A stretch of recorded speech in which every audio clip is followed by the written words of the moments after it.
Alright everybody, so sorry for the video this week. Is going to be a little bit hit and miss. I started out attempting to put the engine and trans in, and it didn't pan out, so I ended up having to modify the oil pan. So this video is going to be a little extra long, but I'm just going to put it in order in which it happened. So hopefully you guys enjoy, and stay tuned. Thanks.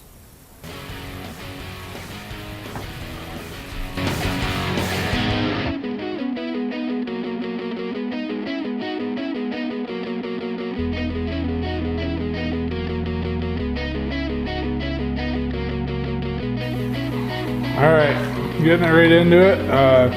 Got the engine out again. It's right here.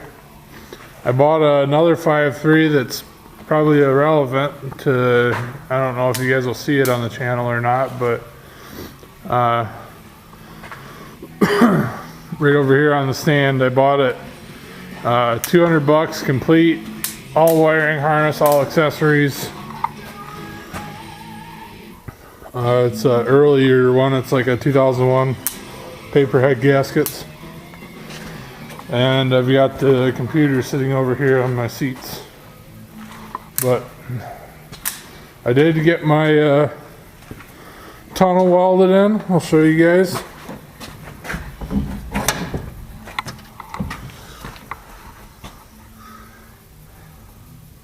Hopefully you guys can see that. I just welded the hump because I'll most likely end up replacing the floor pans maybe next year. And I'll probably replace them all the way up to the pinch weld if I can even find them. I might end up making them. So we'll go ahead and cut that pinch weld out of the tranny tunnel right now, and then we'll get back to it. Right after that, we'll mount the transmission to the engine and see how it fits. Alright, so I got this Turbo 400 hooked to my 5.3. I don't have any of the flywheel or anything in it. It's just in there for mock-up. I don't have a torque converter for it, so anyways, we're gonna go ahead and try to stab her in. I'll give you guys a I can't see nothing. I don't know, I think you guys can see that the pinch weld's shaved now. I hope you can anyways. If not, take my word for it. So we'll try to throw her in there and see how she fits.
I know you guys probably can't tell from the time lapse, but I've been messing with this for about an hour and a half.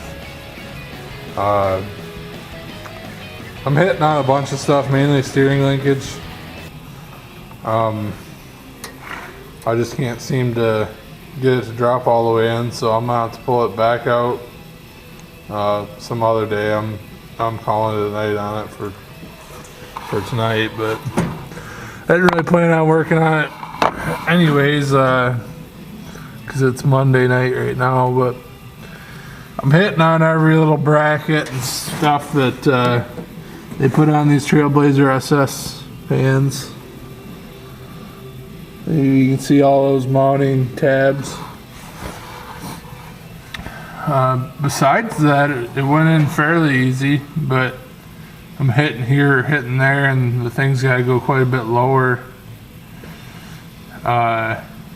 It's actually lower in the rear than what it was prior, but it's not really helping me much. It's the engine's kind of doing a good incline in the engine bay, so the front's got to go lower. I might end up even having to cut that K-member almost completely out and then modify it when I go to get back together, because it's putting a bind on me pretty good, and I've got to come forward. It seems like I got to come forward to alleviate some of the problems with the steering links, but I can only come forward probably 1.5 inches because they have that goofy little thing on the back of the pan there that holds the 2 long bolts in. So I guess for tonight we're gonna call her and leave her here. She ain't going anywhere. She's snagged on everything that can possibly snag on, and we'll start again next weekend. Have more energy to work on it next weekend. I'll shave all those tabs off while it's out, and I haven't really done much aluminum welding, so I'm hoping I really don't have to modify that part of the pan before I get any practice on it. So it's been probably 5-6 years since I've welded aluminum, but we'll get her anyways. Hopefully get her mounted in there good, and like I said, this weekend I'll have more time for it, so this will all be one video, but I'll see you guys then. Alright, so I got the engine back out again.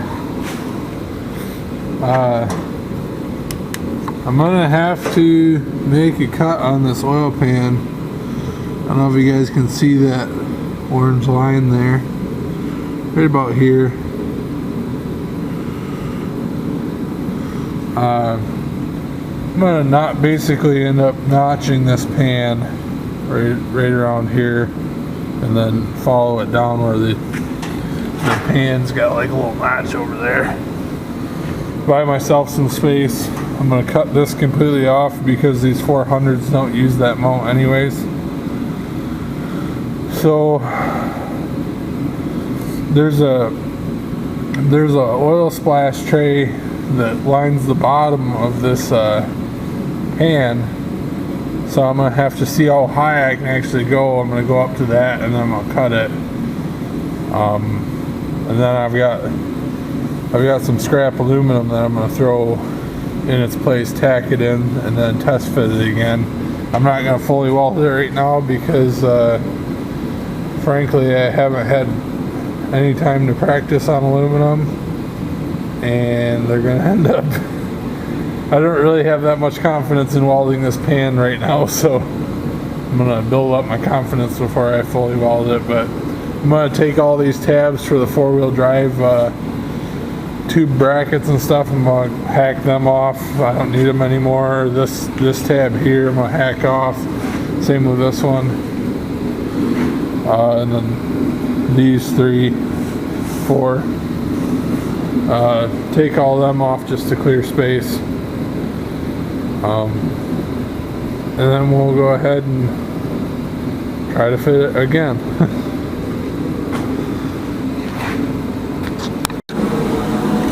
Alright, so this is the splash tray that I was telling you about. It's got all these little columns that hold this tray to the pan. And they don't use bolts to secure it. They just put the peg through the hole, and it's kind of like a rivet. They smash it. So when you go to take it apart, obviously it doesn't naturally come apart. You drill the heads off each one of these little rivets, and then you pull the pan up there, the tray out. So even with the bath I give this thing, it is still just horribly filthy. So I'm gonna take a bunch of brake clean and clean all these shavings, all the oil, as much as I can get out, because I'm gonna have to weld to this, and it's not gonna make it any better if I don't get all the oil out. So we'll cut to that.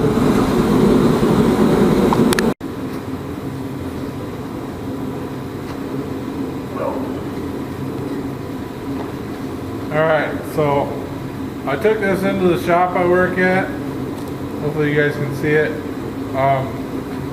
I went to use their plasma cutter. I don't usually like using a plasma cutter on aluminum. If you've ever used it with aluminum, it's like a confetti, glitter, aluminum mess coming out the other side, rather than when you cut like steel, it's slag. So it makes a horrible mess. That stuff gets on your skin and it makes you just itch. It's almost like fiberglass, except for you can't get it to magnet off. But for this, nothing else really cuts it very well. I bought some Sawzall blades to cut the back part. That's really thick and it's got all these embossings in it. But you can see it, hopefully. Hopefully you can see it. Cut most of it way around. But I'm probably gonna have a bunch of time into this pan, and you know, I could have probably bought a front sump pan from aftermarket company, but I guess this makes for good entertainment while I waste my time 3 to 4 hours on this, and hopefully you guys enjoy it. Should turn out alright. It'll be kind of a goat rope trying to weld it, but I'm not actually going to fully weld this today because I'm going to make the filler panel here after I cut this off. But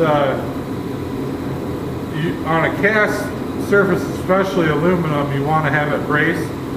So I'm actually going to run all these bolts into the bottom end of that engine, turn it on its side so it's sitting like this, and run the weld. Just so it's got a good flange to hold on to. And plus, when I go to do that, I'm going to cut this tube out and weld this in and give extra capacity, and then the modification for that will be a separate video than this. But I'm probably not going to be able to get this in this video. It'll be mostly filled with getting this and then putting it back in and test fitting it, but we'll get to mounting the engine and transmission on the next one. Sorry about it, guys. I got too much video into this one, and I don't want to make like a 40-50 minute long video, so thanks.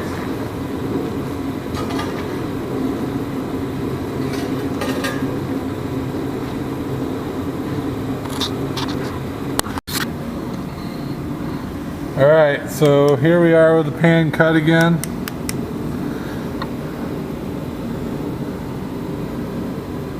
I do need to clean the other side up a little bit. You can see there's a little bit of an obstruction here with the oil passageways here. I'm going to probably just bend them up, seems how I have so much room between them and the windage tray. Yeah. Or I could just dent the pan, but trying to buy myself as much room as I can. You can see it's still got a little bit of flow back, so it'll flow back to the front of the pan. We'll go ahead and make a filler plate for that.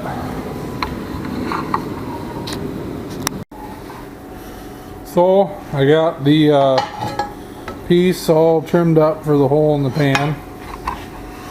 I still got to do a little bit of trimming on it, but I got a rough cut out.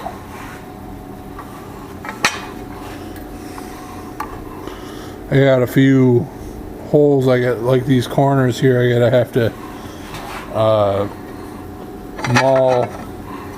this aluminum a little bit, but you can see I got all my markings for where I need to cut it.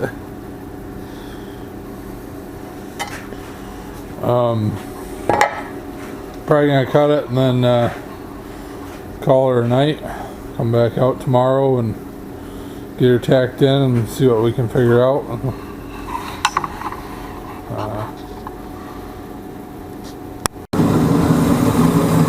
Alright guys, I finally got my TIG welder set up.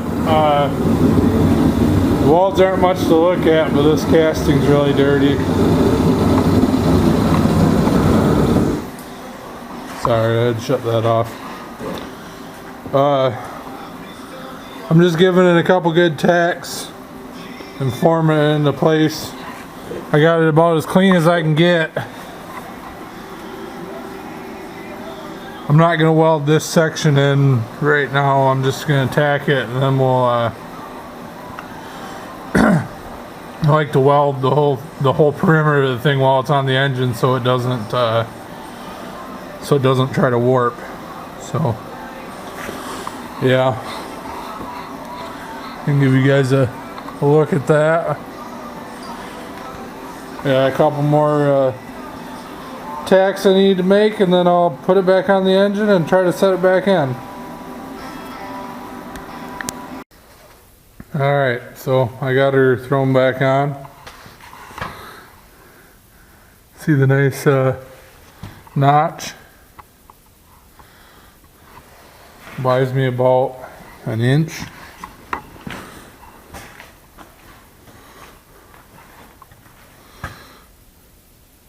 So I'll go ahead and throw her back in, and we'll see if it, I'm not going to time lapse this next part, but we'll see how it goes in and if it's easier than the last time. So I got it back in. It's actually sitting on the steering linkage right now. You can already see into the trains tunnel from the valley. I don't know how I'm a light, but it's sitting down there on the steering crossover bar, and the tranny's a ways down, but it went in a lot easier. Definitely helps having that notch on the back of the tranny pan gone. So next week we will get this thing centered up in the engine bay and get it mounted, hopefully. Thanks for watching, guys. I appreciate your support. I'll see you on the next video.